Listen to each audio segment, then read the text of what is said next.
Hey guys, this is Pete Tiger and welcome back to my channel. और आज हम अपने चैनल के ऊपर अनकैनी एक्स फोर्स की सीरीज़ को स्टार्ट करने जा रहे हैं। अब इससे पहले थोड़ा सा बैकग्राउंड देना आप लोगों को ज़रूरी है, क्योंकि आप में से बहुत सारे लोग एक्स फोर्स के बारे में तो जानते ही होंगे, जो कि एक एक्समैन की सीक्रेट टीम थी जिसको साइक्लॉप ने बनाया था ऐसे खतरों से निपटने के लिए जिसके बारे में दुनिया को ना पता चल सके, और यहाँ तक कि उनके फेलो एक्समैन को भी नहीं। और साइक्लॉप ने ये टीम इसलिए बनाई थी ताकि वो सिर्फ किसी खतरे को रोके नहीं, बल्कि उसको जड़ से मिटा दें। अब वो उसके लिए कितना भी हद से आगे निकल सकते हैं, वो किसी की जान भी ले सकते हैं। और इसलिए ये एक बहुत ही ज़्यादा कंट्रोवर्शियल टीम है एक्समैन की सारी हिस्ट्री के अंदर होने वाली, जिसको कोई और नहीं बल्कि हमारा वुल्वरीन लीड कर रहा था। और इसके अंदर अलग अलग मेंबर्स मौजूद थे, जहाँ पहले हमारे पास X-23 थी, हमारे पास फैंटोमैक्स था, वारपाथ था, इसके अलावा वोल्सबेन थी, साइलॉक थी, आर्कएंजल था। ये सारी की सारी टीम बहुत ही ज़्यादा इंटरेस्टिंग कैरेक्टर से मिलकर बनी हुई थी, जो कि काफ़ी ज़्यादा खूंखार हो गए थे और लोगों को मार दिया करते थे अपनी मर्जी से। ये वही टीम थी जो कि साइक्लॉप ने फ्यूचर के अंदर भेजी थी होप समर्स को बचाने के लिए, जब वो केबल के साथ वहाँ पे सर्वाइव नहीं कर पा रही थी। तो इसकी स्टोरीज़ को आपने मेरी पिछली सीरीज़ के अंदर देखा ही होगा। लेकिन अभी हमारे पास एक्समैन का जो सबसे बड़ा लास्ट इवेंट गुजरा है, वो हमारा गुजरा है एक्समैन सेकंड कमिंग, जिसके अंदर हमने ये देखा था कि होप समर्स अब काफ़ी ज़्यादा बड़ी हो चुकी थी और वापसी प्रेजेंट के अंदर आती है केबल के साथ। लेकिन उसके पीछे काफ़ी ज़्यादा दुश्मन, काफ़ी ज़्यादा लोग पड़े हुए होते हैं। और उस सब के एंड में हमने देखा कि सब कुछ ठीक हो जाता है। होप वापसी आ चुकी है जो अब पुटोपिया पे रह रही है, और उसके आने के बाद से अब कुछ नए म्यूटेंट्स भी आना शुरू हो गए हैं, जो कि एक बहुत ही बड़ा मिरेकल है, क्योंकि हाउस ऑफ एम के बाद से कोई नया म्यूटेंट पैदा नहीं हो रहा था। तो अब जब सब कुछ ठीक हो गया था, तो साइक्लॉप ने एक्स फोर्स को डिसबैंड कर दिया था और वुल्वरीन से कहा था कि इस सीक्रेट को हमेशा के लिए यहीं पे दबा दिया जाए और इसके बाद इसके बारे में कोई बात नहीं करेगा। क्योंकि साइक्लॉप को ये टीम बनाने का सबसे बड़ा मकसद यही था कि उसको होप को प्रोटेक्ट करना है किसी भी कीमत के ऊपर, क्योंकि वो म्यूटेंट पूरी की पूरी जनरेशन के लिए एक आखिरी उम्मीद का काम करने वाली थी। तो जब ये हो गया तो साइक्लॉप ने इस टीम को डिसबैंड कर दिया। लेकिन हमारा लोगन जो है वो सीक्रेटली इस टीम को डिसबैंड नहीं बल्कि दोबारा से असेंबल करता है, और वो कहता है कि साइक्लॉप को इसके बारे में अब पता नहीं चले, लेकिन कुछ खतरे ऐसे होते हैं जिसको पहले वक्त से निपटा देना ही ज़्यादा बेहतर होता है। तो आज की स्टोरी को हम जब शुरू करने जा रहे हैं अपने पहले स्टोरी आर्क के अंदर, ये स्टोरी आर्क का नाम है द अपोकलिप्स सॉल्यूशन, जिसके नाम से आपको समझ में आ गया होगा कि हम किस तरफ जाएंगे। लेकिन ये स्टोरी काफ़ी ज़्यादा ट्विस्टेड किस्म की है, तो मैं स्पॉइल ना करते हुए सीधा कॉमिक बुक को स्टार्ट करता हूँ। और आप लोगों से मेरी यही उम्मीद है कि आप लोग ने अगर चैनल को सब्सक्राइब नहीं किया है तो चैनल को फौरन से सब्सक्राइब कर लीजिए, इस तरह के ऑसम कॉमिक्स को डेली बेसिस पे मेरे चैनल पर एंजॉय करने के लिए। तो चलिए बिना किसी और बात के फौरन से अपनी आज की इस वीडियो को स्टार्ट करते हैं।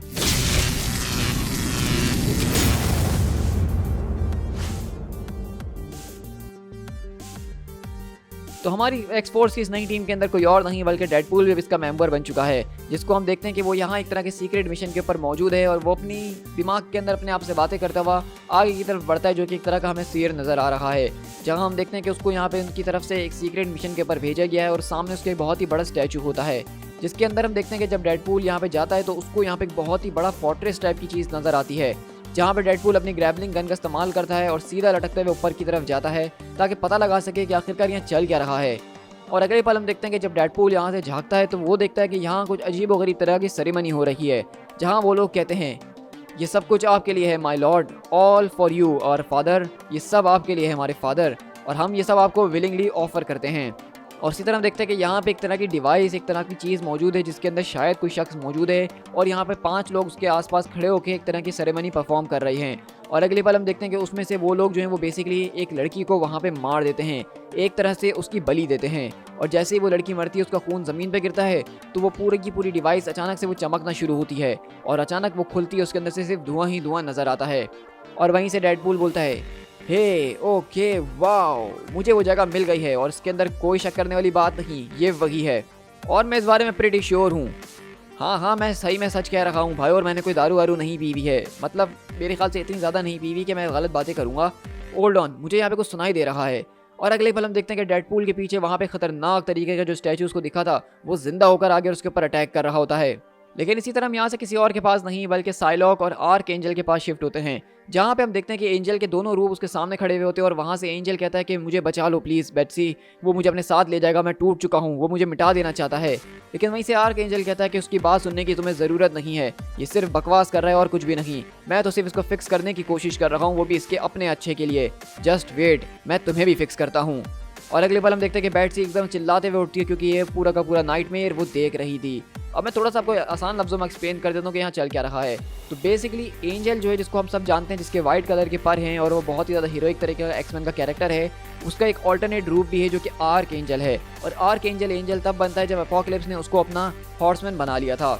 और इसी तरह हमने देखा कि रिसेंटली जो स्टोरी हमारे पास मौजूद थी, जहाँ पे फ्यूचर के अंदर साइक्लोप एक्स फोर्स को भेजता है, तो वहाँ पे उस फ्यूचर के अंदर उनको एपोकलिप्स भी मिलता है, जहाँ वो एंजल की वापसी आर्क एंजल वाली पावर्स को जगा देता है और आर्क एंजल तब से ही उसके ऊपर हावी होने की कोशिश कर रहा है। अब एंजल के ऊपर आर्क एंजल आप एक तरह का अपग्रेड समझ सकते हैं, जहाँ पे उसकी स्पीड, उसकी रफ्तार, उसकी स्ट्रेंथ, उसके परों के अंदर से पूरे के पूरे प्रोजेक्टाइल्स निकलना शुरू हो जाते हैं, मतलब हर तरीके से वो सुपीरियर है। लेकिन वही आर्क एंजल जो है वो एंजल के ऊपर हावी होने की कोशिशें करता है, और बेट्सी एज उसकी गर्लफ्रेंड, वो साइचिक है, वो दिमाग पढ़ती है, लोगों को कंट्रोल में रख सकती है, तो वो इसकी पर्सनैलिटी को कंट्रोल में रखने की कोशिश करती है। और अभी कुछ टाइम पहले वो ख्वाब में अपने वही देख रही थी, और उसी तरह एंजल भी उठ के समझ जाता है कि यहाँ पे क्या चल रहा है और उसने क्या देखा होगा ख्वाब के अंदर, और वो यही डिस्कशन कर रहे होते हैं कि शायद अब उसको उस तरह की सारी चीज़ें नहीं करनी चाहिए, ये उसके लिए नुकसानदेह है।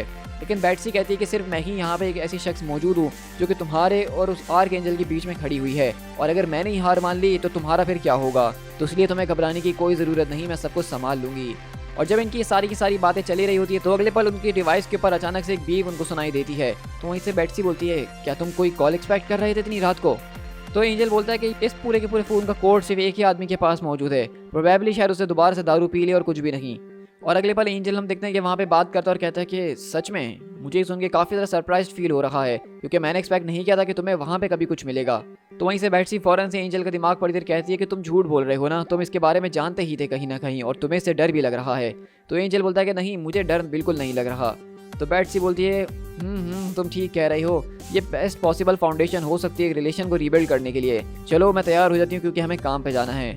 लेकिन इसी तरह हम यहाँ से कहीं और नहीं बल्कि टावर ऑफ लंदन के अंदर शिफ्ट होते हैं, जहाँ कोई और नहीं बल्कि हमारा फैंटम एक्स मौजूद है।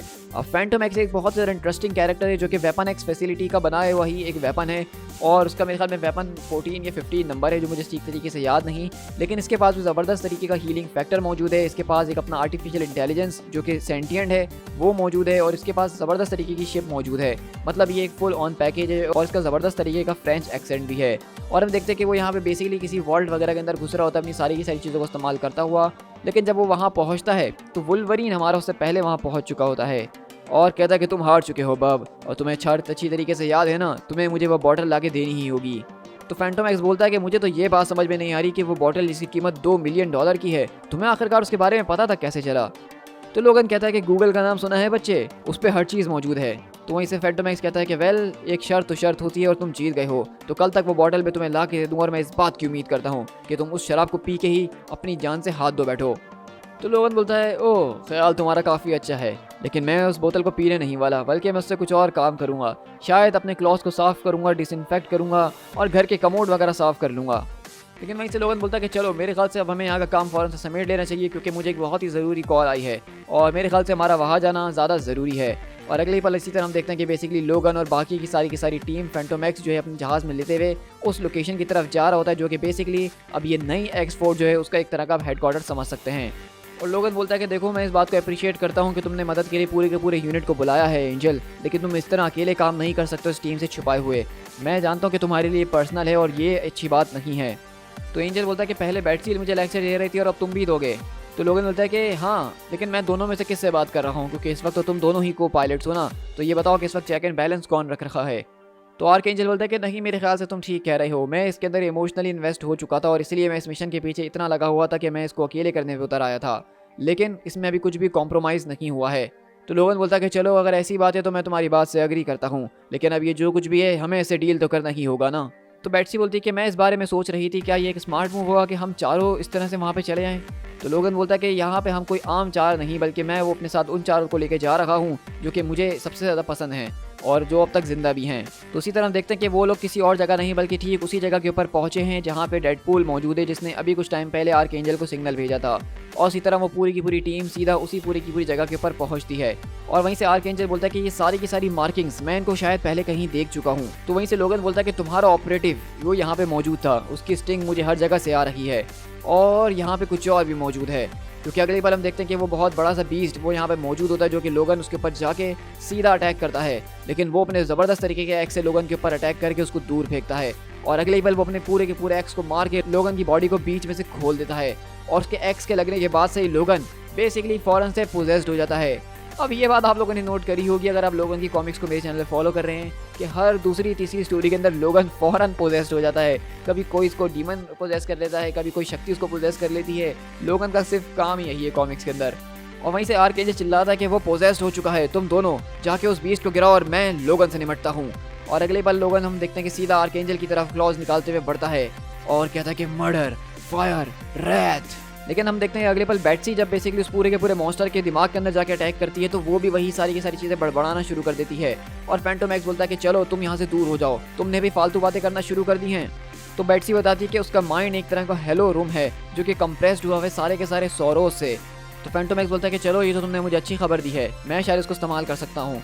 और फैंटोमैक्स अगले पल उसको रोकता और कहता है कि ये लड़की इस तरह की तरफ देखो, यही है वो। और अगले पल देखते हैं हम जैसे ही वो मॉन्स्टर यहाँ पे साइलॉग की तरफ देखता है तो वो देख के उसको अचानक से ब्लास्ट कर जाता है। और वहीं से साइलॉग बोलती है कि तुमने आखिरकार ये किया क्या है। तो फैंटोमैक्स बोलता है कि तुमने मुझे कहा था कि उसके दिमाग में बहुत ग्रूसम थॉट्स मौजूद हैं, तो मैंने उन सारी की सारी फीलिंग्स को मिस डायरेक्ट करके उसके दिमाग में ऐसी बात डाल दी कि वो तुमसे प्यार करता है और शायद इस बात से वो अग्री नहीं करा और उसका ये हाल हो गया। लेकिन इसी तरह लोगन वो बिल्कुल पागल हुआ होता है और आर्कएंजल की शामत को बुला रहा होता है। और आर्कएंजल कहता है कि प्लीज़ लोगन मुझे मजबूर ना करो कि मैं तुम्हारी जान ले लूँ। लेकिन वहीं से साइलॉग आती है और अपने पावर्स का इस्तेमाल करके उसके दिमाग को ठिकाने करती है और कहती है कि लोगन, तो कहता है कि मैं बिल्कुल ठीक हूँ और ये पहली बार नहीं कि मैंने जहर को चखा हो। तो आर्कएंजल बोलता है कि हमें आगे बढ़ना चाहिए, ज़्यादा वक्त बर्बाद नहीं कर सकते हैं। और इसी तरह हम देखते हैं कि वहाँ पे बेसिकली उन लोगों ने डेडपूल को पकड़ कर कैद कर लिया होता है और वो पता लगा रहे होते हैं कि ये वेपन प्लस का ही एक प्रोग्राम है और इसके ऊपर उन्होंने बहुत अलग अलग टेक्निक्स का इस्तेमाल करा है। लेकिन इतनी देर में हम देखते हैं कि लोगन और उसकी बाकी की सारी टीम आती है और वो यहाँ से डेडपूल को बाहर निकालते हैं। तो वहीं से आर्कएंजल बोलता है कि वो कहाँ है मोरॉन, क्या वो करीब है। तो डेडपूल बोलता है कि nice to see you too, angry pants the screamy boss.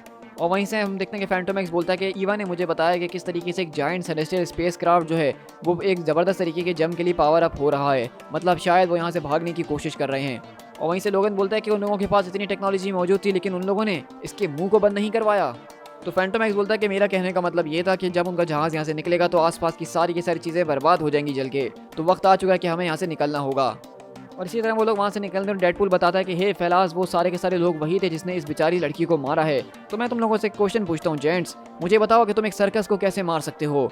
आसान सा जवाब है कि तुम सीधा जाके जगलर को जान से मार डालो। और इसी तरह हम देखते हैं कि डेडपूल वहाँ से आगे बढ़ के उन सारे के सारे लोगों के ऊपर अटैक करना शुरू करता है और कहता है कि ये ट्रिक हमेशा काम आती ही है। और इसी तरह हम देखते हैं कि वो लोग वहाँ से बेसिकली फौरन से अपने उस पूरे के पूरे ईवा के अंदर बैठते हैं जो कि इनका सेंटिएंट जहाज़ है। और आर्कएंजल अपने परों की मदद से वहाँ से बाहर निकलता है क्योंकि वहाँ पे एक ज़ोरदार धमाका हो चुका होता है। तो लोगन बोलता है कि तुम्हें आखिरकार सबके बारे में कब से पता था। तो आर्कएंजल बोलता है कि डेडपूल को मैंने इस पूरी की पूरी लीड के पीछे तकरीबन 1 साल से लगाया हुआ है। मैंने ये बात जानी थी कि किस तरीके से अकाबा ने वो सारी की सारी चीज़ों को सीख लिया कि किस तरीके से उसको वापसी रिजरेक्ट किया जा सकता है, उसको एक नए फ्रेम, एक नए बॉडी के अंदर वापसी लेकर आया जा सकता है। लेकिन मुझे कभी ये लगा नहीं था कि वो शायद इसको करने में कभी सक्सेसफुल भी हो पाएंगे। लेकिन अब इसके अंदर कोई मिस्टेक हम नहीं कर सकते हैं क्योंकि वो शिप वो उसी का होगा। और इसी तरह आपको यहाँ पे अगर अंदाज़ा नहीं हुआ तो मैं बताता चलूँ कि यहाँ पे वो किसी और की बात नहीं कर रहा आर्कएंजल, बल्कि अपोकलिप्स की बात कर रहा है। ये सारे के सारे लोग अपोकलिप्स को दोबारा से रिजरेक्ट कर रहे हैं और वो कहता है कि अब उनको अपना आखिरी हॉर्समैन भी मिल चुका है जिसको वो जगा चुके हैं। मुझे लगता है कि अब उन्होंने इसकी शुरुआत बहुत ज़ोरों शोरों से कर दी है। और अगले पल इसी तरह हम वहीं पे शिफ्ट होते हैं उस ज़बरदस्त तरीके के मॉन्स्टर के पास और बाकी और 3 मेंबर्स के पास जो कि अपोकलिप्स की ये नए 4 हॉर्समैन हैं। और वहीं से एक लेडी आके बोलती है कि गुड मॉर्निंग बॉयज़, देखो ज़रा ये रहे वो। अब वक्त आ चुका है आपके आज के नए लेसन के लिए, क्योंकि अगले ही पल अगर हम शिफ्ट हो यहाँ से उस अपोकलिप्स के पास तो वो अपोकलिप्स कोई और नहीं बल्कि सिर्फ एक छोटा सा बच्चा है। मतलब इस बार जब उन्होंने अपोकलिप्स को दोबारा से रिबॉर्न किया है तो वो कोई बड़ा खतरनाक तरीके का मॉन्स्टर नहीं बना है, बल्कि वो सिर्फ एक अभी छोटा सा बच्चा है जिसकी ये लोग इसके हॉर्समैन ट्रेनिंग करके उसको खतरनाक तरीके का अपोकलिप्स बना रहे हैं। तो ये वो ट्विस्ट है जिसकी मैंने आपके शुरू के एपिसोड में बात करी थी। To be continued.